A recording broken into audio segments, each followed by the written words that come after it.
Charlie Gregoire with Redbird Flight Simulations. We're talking this week at Sun and Fun about a program that you've gotten involved in called 1 Week to Solo. Explain how this program came together and what it means to some of these folks. We were looking for a way to demonstrate how accessible flight training could be and try to remove one of the barriers that seems to be the case, that flight training is too hard or takes too long to do. So we decided to put together a program called 1 Week Ready to Solo. The idea would be we would use the same tools and the same software, the same hardware, the same airplanes that we use at Skyport, and show in a very public way that this can be done. So that's kind of where this came about. Well, so you say 1 week ready to solo. What does that mean? That means that under normal circumstances, these students would be ready to solo at the end of the week. So they started training on Saturday, and they'll do their, what we're calling supervised solo, on Saturday here at Sun and Fun, actually at the Plant City Airport. Obviously, it's not ideal conditions, and there's a bunch of extra pressures, and for obvious liability reasons, they're going to be flying with a safety pilot.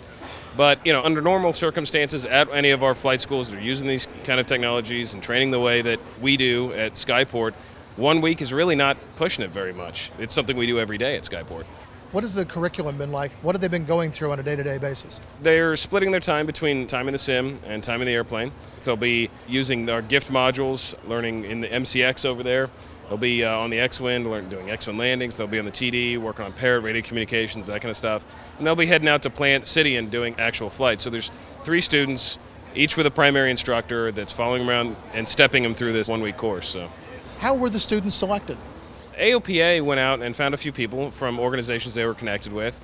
Nick Okerman is a representative from the Wounded Warrior Project. Chris and Sherry are from kind of parallel industries, where they were looking for people who were not in the aviation industry, who were interested in doing this but really hadn't done anything, right? We wanted to take them from as close to zero as possible.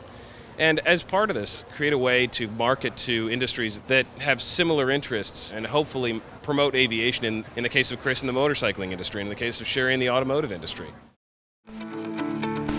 Now certified, Aspen Avionics single-band ADS-B, ATX-100, and ATX-100G transceivers are the next-gen ADS-B solution that provides the features pilots need while keeping flyaway costs low. Check it out now at aspenavionics.com.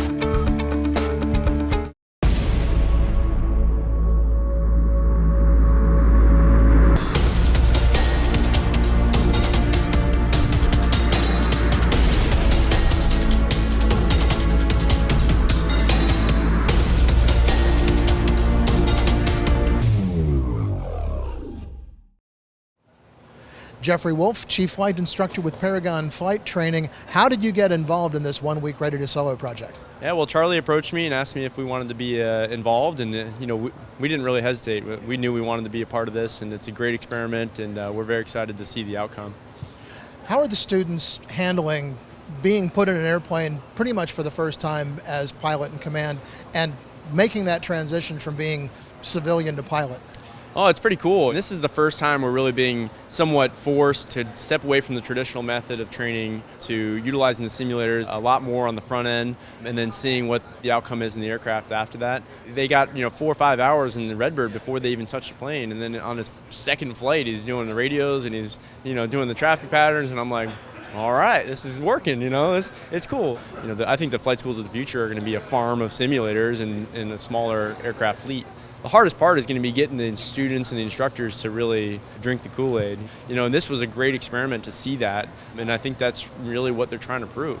Are these students that you're working with here very representative of a student that you would normally see at your flight school? We have all different students. It's not like one of those vocational schools where they're all career-minded. Most of my students are probably half and half. Some career-minded, some are just hobbyists, some are business owners, whatever. It is great to see all different types of people going through this program and to see how they all react. But I think they've all taken it very well, and it is good to see the outcome of each individual student. I'm assuming you'll be one of the instructors flying in the supervised solo situation. Are you a little bit trepidatious about that, or are you very confident? I'm a very competitive person by nature, so I want him to be very successful and be just awesome and perfect, and we would train to that, but on a much longer scale, so having it down to a week obviously makes it a little more pressure and trying to get everything done, but we're progressing very well.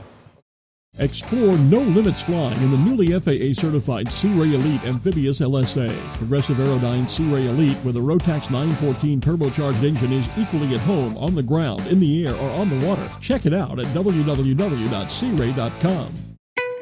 There's a difference between charting a steady course and pushing for the ceiling.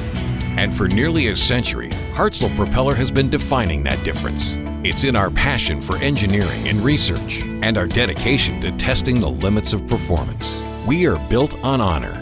We are Hartzell Propeller. Nick Okerman, you're one of the students in the 1 week Ready to Solo program here at Redbird. How did you get involved in this project? Well, let's see. One of my buddies who is out in Mississippi, he's an avid pilot, and he wanted to bring out an opportunity, and he basically said, hey, you want to do this 1 week to solo program? I was like, of course I do. My dad was an airline pilot, and it was in my blood, and having been in the military, fast forward to getting out, and it was always a passion of mine to get done, but just never had the time. So when the opportunity prevailed, I ended up coming out here and doing this. Talk a little bit about your first experience in the airplane. You said your dad was an airline pilot. You'd probably been flying before, but they sit you down behind the controls. It's a little bit different. Oh, definitely. So now it's basically on you. For the first time, I get to take off, and almost a euphoric feeling, because looking out to the left and right, now everything is in perspective that you're operating that craft, and it was a great feeling, and so it was really fun. What's the process been like for you? I know it's been very intensive, but talk about a little bit about the amount of time you've been spending both in the simulator and in the actual airplane. From the military standpoint, everything is hurry up, and the tempo is let's get this done. So I like that, and within my instructor and all the instructors and everybody who's helping out with this program, it basically is here's the information, learn it, and now apply it when you're up there. So it's fast-paced, and I like it. Talk a little bit, if you would, about kind of the transition between what you're getting in the simulator and how you're experiencing the actual airplane. Okay, so within the simulator, it kind of gave me the opportunity before I got into the craft to get used to the touch and the feeling and the sensitivity, and just applying those fundamentals from the simulator to the actual aircraft. So you kind of go through all the procedures of here's what you do in this scenario, and here's how you take off, here's how you land. So it was more of a comfort zone, so if I crash, that's where I want to do it rather than the real deal, you know. Are you thinking about an aviation career now? We'll see. So, but I am going to pursue getting my private pilot's license and go further on from there. Maybe be the next Sean Tucker, we'll see. Maybe so. Nick Okerman, thanks very much for talking with us on Aero-TV. Absolutely, thank you very much. So.